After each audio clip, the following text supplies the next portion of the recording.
Hello guys, എന്തൊക്കെയുണ്ട് വിശേഷം? എല്ലാവരും സുഖമായിട്ടിരിക്കുകയല്ലേ? ഞാനും ഇവിടെ സുഖമായിട്ടിരിക്കുന്നു. അപ്പോൾ ഇന്ന് ഒരു 1.5 ഗ്ലാസ് അരി വെച്ചിട്ട് ഒരു ചെറിയൊരു ബിരിയാണി ഉണ്ടാക്കാമെന്ന് വിചാരിച്ചു. അപ്പം ഈ അരിയെല്ലാം ഞാൻ നന്നായിട്ട് കഴുകി വെള്ളം ഒഴിച്ചിട്ടിട്ടുണ്ട് കേട്ടോ.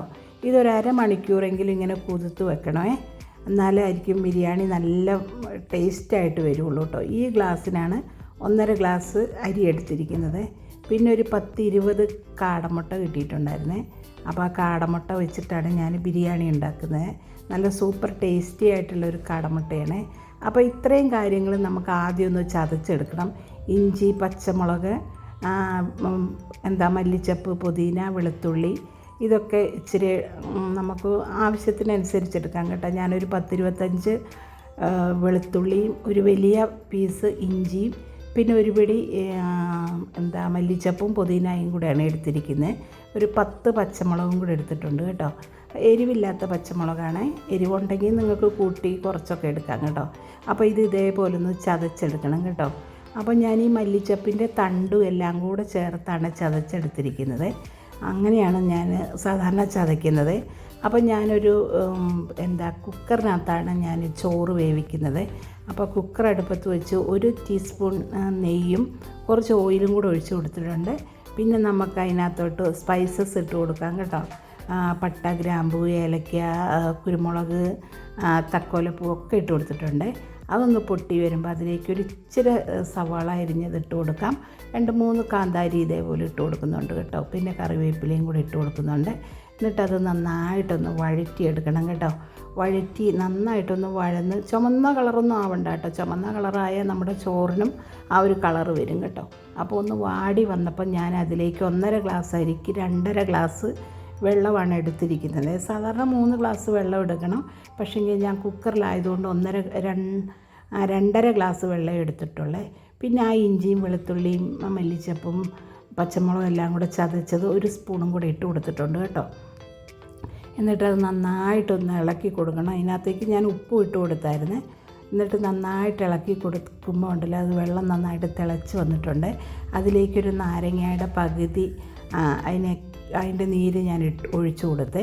പിന്നെ നമുക്കതിലേക്ക് ഞാൻ അരി ഇട്ട് കൊടുക്കുകയാണെങ്കിൽ അരി ഇങ്ങനെ കഴുകി ഊറ്റി വാരി വെച്ചിട്ടുണ്ടായിരുന്നേ.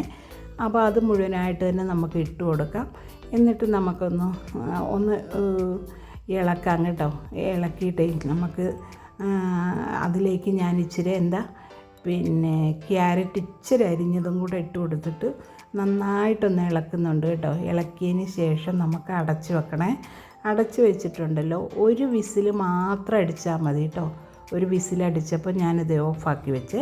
ഇനി നമുക്ക് ഈ കാടമുട്ടയൊക്കെ ഒന്ന് റോസ്റ്റ് ചെയ്തെടുക്കാം. ഒരു പാനിലേക്ക് 1 ടീസ്പൂൺ വെളിച്ചെണ്ണ ഒഴിച്ച് 1/2 ടീസ്പൂൺ മുളക് പൊടിയും 1/4 ടീസ്പൂൺ മഞ്ഞൾപ്പൊടിയും കൂടെ ഇട്ട് കൊടുത്തിട്ടുണ്ട്. അത് എന്നിട്ട് കാടമുട്ട അതിനകത്തേക്ക് ഇട്ടിട്ട് ഇതേപോലെ നമുക്കൊന്ന് റോസ്റ്റ് ചെയ്തെടുക്കണം കേട്ടോ.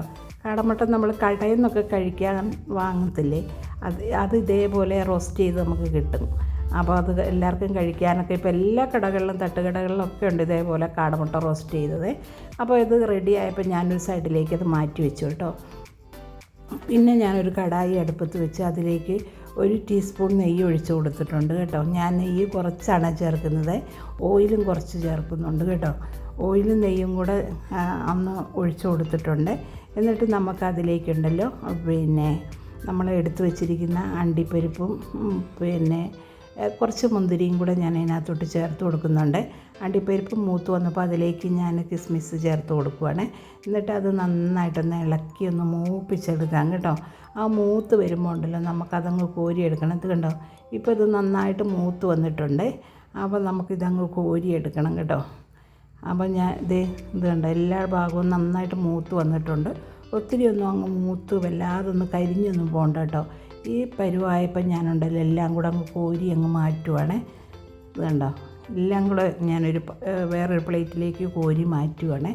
അപ്പോൾ ഇത് കോരി മാറ്റിയതിന് ശേഷം ഉണ്ടല്ലോ ഞാൻ അതിനകത്തേക്ക് സവാള ഇച്ചിരി റോസ്റ്റ് ചെയ്തെടുക്കാമെന്ന് വിചാരിച്ചു. അപ്പോൾ സവാള വറുത്തെടുക്കാനായിട്ട് ഞാൻ അതേ ഓയിലിനകത്തോട്ട് തന്നെ സവാള ഇങ്ങനെ ഞെരടി ഇട്ട് കൊടുക്കുവാണ്, എല്ലായിടവും ഒന്ന് വിട്ട് വരാനായിട്ട്. എന്നിട്ട് നമുക്കിത് നന്നായിട്ടൊന്ന് ഇളക്കി നല്ല ബ്രൗൺ കളറാവുന്നിടം വരെ നമുക്ക് മൂപ്പിച്ചെടുക്കണം കേട്ടോ. പിന്നെ വേറൊരു കാര്യം നിങ്ങളോട് പറയാനുള്ളത് എന്താണെന്ന് വെച്ചാൽ, എൻ്റെ കുക്കർ നിങ്ങൾ കണ്ടോ? കുക്കറിൻ്റെ അകമൊക്കെ ഇങ്ങനെ ഒരു വൃത്തി കറുത്തിരിക്കുന്ന പോലെ തോന്നില്ലേ?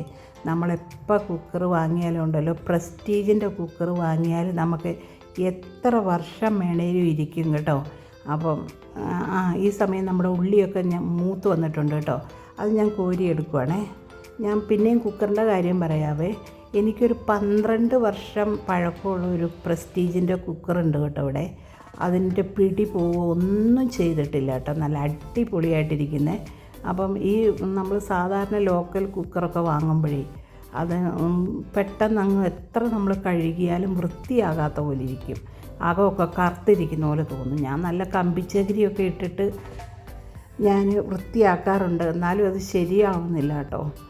അപ്പം ഞാൻ അതേ പാനിലേക്ക് ഞാൻ എന്നെ പിന്നെ സവാള ഇട്ടൊന്ന് വഴറ്റി കൊടുക്കുവാണേ. നമുക്ക് നമ്മുടെ കാടമുട്ടയൊന്ന് നന്നായിട്ടൊന്ന് വഴറ്റി റോസ്റ്റാക്കി എടുക്കണം കേട്ടോ.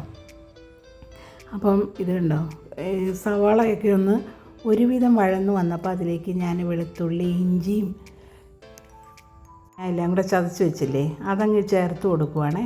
അത് ചേർത്ത് കൊടുത്തതിന് ശേഷം നമുക്ക് നന്നായിട്ട് ഇളക്കാം. അതിനകത്തേക്ക് വേണമെങ്കിൽ നമുക്ക് ഇച്ചിരി കറിവേപ്പില ചേർത്ത് കൊടുക്കാം കേട്ടോ. അപ്പോൾ ഈ സമയം ഞാൻ അതിനകത്തേക്ക് ഇച്ചിരി കറിവേപ്പിലയും കൂടെ ചേർത്ത് കൊടുക്കുന്നുണ്ട്. എന്നിട്ട് നമുക്കത് നന്നായിട്ടൊന്ന് ഇളക്കിയെടുക്കാം കേട്ടോ. ഇളക്കിയെടുത്ത് നമുക്ക് ഇച്ചിരി ഉപ്പൊക്കെ വേണേൽ ചേർക്കാൻ. ഞാൻ ഉപ്പിട്ടിട്ടില്ല കേട്ടോ. അപ്പോൾ അതിലേക്ക് ഞാൻ തക്കാളി ഇട്ട് കൊടുക്കുകയാണ്. തക്കാളി ഇതേപോലെ അരിഞ്ഞ് വെച്ചതാണ്. തക്കാളിയും കൂടെ ഇട്ട് കൊടുത്ത് നമുക്ക് നന്നായിട്ട് ഇളക്കിയെടുക്കണം കേട്ടോ. ഇളക്കിയെടുത്ത് ഇച്ചിരി ഒന്ന് അടച്ച് വെച്ചാലുണ്ടല്ലോ ഈ തക്കാളിയൊക്കെ വേഗം ഒന്ന് നന്നായിട്ട് വെന്ത് വരും കേട്ടോ. അപ്പോൾ ഞാനൊരു 5 മിനിറ്റ് ഒന്ന് അടച്ച് വെച്ചിട്ടുണ്ടായിരുന്നു കേട്ടോ. അടച്ച് വെച്ചപ്പോൾ ഇത് കണ്ടോ, തക്കാളിയൊക്കെ നല്ല റെഡിയായിട്ട് വന്നിട്ടുണ്ട്, നന്നായിട്ട് വെന്ത് വന്നിട്ടുണ്ട് കേട്ടോ. അപ്പോൾ ഇതിലേക്ക് ഞാൻ കുറച്ച് ഉപ്പിട്ട് കൊടുത്തായിരുന്നു കേട്ടോ. നിങ്ങൾ ആ വീഡിയോയിൽ അത് കിട്ടിയില്ലെന്ന് തോന്നുന്നു. അപ്പം നമുക്ക് ആവശ്യത്തിന് ഞാൻ ഉപ്പിട്ട് കൊടുത്തിട്ടുണ്ട്. വേണമെങ്കിൽ പിന്നെ ചേർക്കാമെന്ന് വിചാരിച്ചു, എന്നാലും ഞാനൊരു ഇച്ചിരി ഉപ്പിട്ട് കൊടുത്തു. എന്നിട്ട് അതിലേക്ക് പൊടികൾ ചേർത്ത് കൊടുക്കാം കേട്ടോ. ഒരു 1/4 ടീസ്പൂൺ മഞ്ഞൾപ്പൊടി ചേർത്ത് കൊടുക്കുന്നുണ്ട്. പിന്നെ ഒരു 1/4 ടീസ്പൂൺ മുളക് പൊടി ചേർക്കുന്നുണ്ട്. പിന്നെ ഞാൻ 1 ടീസ്പൂൺ മല്ലിപ്പൊടി ചേർക്കുന്നുണ്ട് കേട്ടോ. പിന്നെ 1/2 ടീസ്പൂൺ കുരുമുളക് പൊടിച്ചത്, 1/2 ടീസ്പൂൺ നമ്മുടെ പട്ട, ഗ്രാമ്പു, ഏലക്ക ഇതൊക്കെ പൊടിച്ച് വെച്ചത്. പിന്നെ ഒരു പിഞ്ച് വെള്ളം ഒഴിച്ച് കൊടുത്തിട്ടുണ്ട്. ഒരു പിഞ്ചെന്ന് വെച്ചാൽ ഒരു 1/4 ഗ്ലാസ് വെള്ളം കൂടെ ഒഴിച്ച് കൊടുത്തു. അതിനകത്തോട്ട് 2 ടേബിൾ സ്പൂൺ തൈരും കൂടെ ഒഴിച്ച് കൊടുക്കുന്നുണ്ട് കേട്ടോ, കട്ടത്തൈര്. എന്നിട്ട് ഇതെല്ലാം കൂടെ നമുക്ക് നന്നായിട്ട് ഇളക്കിയെടുക്കണം കേട്ടോ. ഇത് കണ്ടോ, നന്നായിട്ട് ഇളക്കിയെടുക്കണം. ഇളക്കിയെടുക്കുന്ന സമയം ഇത് കണ്ടോ, ഇതേപോലെ റെഡിയായിട്ട് വന്നിട്ടുണ്ട്. ഇനി നമുക്ക് റോസ്റ്റ് ചെയ്ത് മാറ്റി വെച്ചിരിക്കുന്ന നമ്മുടെ കാടമുട്ട ഇതിലേക്ക് ഇട്ട് കൊടുക്കാം കേട്ടോ. കാടമുട്ടയും കൂടെ ഇട്ട് കൊടുത്തിട്ട് നമുക്ക് നന്നായിട്ടൊന്ന് ഇളക്കി ഈ സമയം നമുക്ക് ഉപ്പൊക്കെ ഉണ്ടോ നോക്കാം. ഉപ്പൊക്കെ ഉണ്ടെങ്കിൽ, ഇല്ലെങ്കിൽ ഉപ്പൊക്കെ ഇട്ട് കൊടുക്കണം കേട്ടോ. എന്നിട്ട് ഞാൻ കാടമുട്ട ഇതേപോലെ നന്നായിട്ട് ഇളക്കി എടുത്തിട്ടുണ്ട് കേട്ടോ. എന്നിട്ട് ഇളക്കി അതിനകത്തേക്ക് അത് നന്നായിട്ട് ഇളക്കിയതിന് ശേഷം ഉണ്ടല്ലോ, അതിലേക്ക് ഞാൻ ആ വറുത്ത് വെച്ചിരിക്കുന്ന ഉള്ളിയില്ലേ, അത് ഇച്ചിരി ചേർത്ത് കൊടുക്കുന്നുണ്ട്. ഇത് കണ്ടോ, ഇപ്പോൾ കണ്ടോ നല്ലൊരു മണമൊക്കെയാണ്. അപ്പോൾ ഇതിൻ്റെ പകുതി ഞാനങ്ങ് കോരി മാറ്റുവാണ്. പകുതി കോരി മാറ്റിയതിന് ശേഷം അതിൻ്റെ പുറത്തേക്ക് ഇത് ഞാൻ ചോറിട്ട് കൊടുക്കുവാണ്. ചോറൊക്കെ ആവശ്യത്തിന് വെന്തിട്ടുണ്ട് കേട്ടോ, വെന്ത് പോയിട്ടൊന്നുമില്ല കേട്ടോ, ആവശ്യത്തിനേ വെന്തിട്ടുള്ളേ. അപ്പോൾ എന്നിട്ട് ഇതിൻ്റെ പുറത്തേക്ക് ഞാൻ ഒരു ലെയർ കാടമുട്ടയുടെ പുറത്തേക്ക് ഞാൻ ഒരു ലെയർ ചോറിട്ട് കൊടുത്തേ. എന്നിട്ട് വീണ്ടും ബാക്കി ഞാൻ ആദ്യം എടുത്ത് വെച്ച കാടമുട്ട ഇതിൻ്റെ പുറത്തേക്ക് തന്നെ ചേർത്ത് കൊടുക്കുവാണേ. ഇത് കണ്ടോ, മുഴുവനായിട്ട് തന്നെ ചേർത്ത് കൊടുത്തിട്ടുണ്ട്. എന്നിട്ട് പിന്നെ നമുക്കതിലേക്കുണ്ടല്ലോ, ഞാൻ മല്ലിച്ചപ്പും പുതിനായും ക്യാരറ്റും കൂടെ ഇതേപോലെ ഒന്ന് ഇളക്കി വെച്ചിട്ടുണ്ടായിരുന്നേ. അത് ഇച്ചിരി വാരിയിട്ട് കൊടുക്കുവാണേ. അതിട്ട് വാരിയിട്ട് കൊടുത്തതിന് ശേഷം നമുക്കതിനകത്തേക്കുണ്ടല്ലോ പിന്നെ ഈ വറുത്ത് വെച്ച് സവാളയില്ലേ, ആ സവാളയും കൂടെ അതിൻ്റെ പുറത്തേക്ക് ചേർത്ത് കൊടുക്കുവാണ്.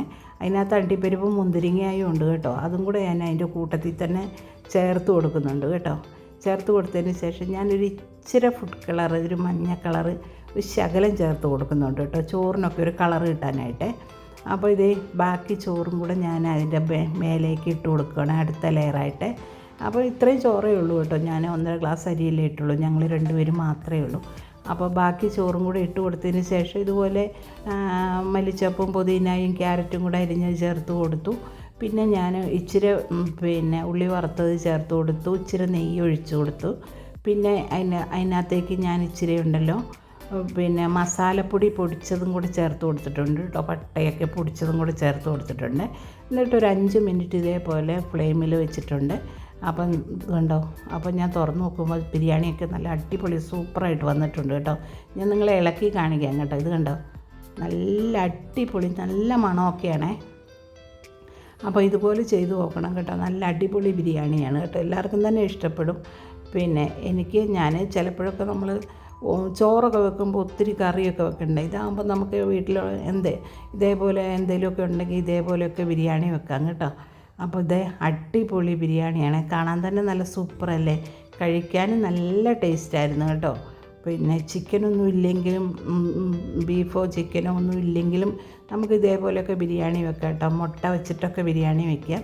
ഇതിന് മുമ്പേ ഞാനൊരു മുട്ട വെച്ചിട്ടൊരു ബിരിയാണി വെച്ചിട്ടുണ്ടായിരുന്നു കേട്ടോ.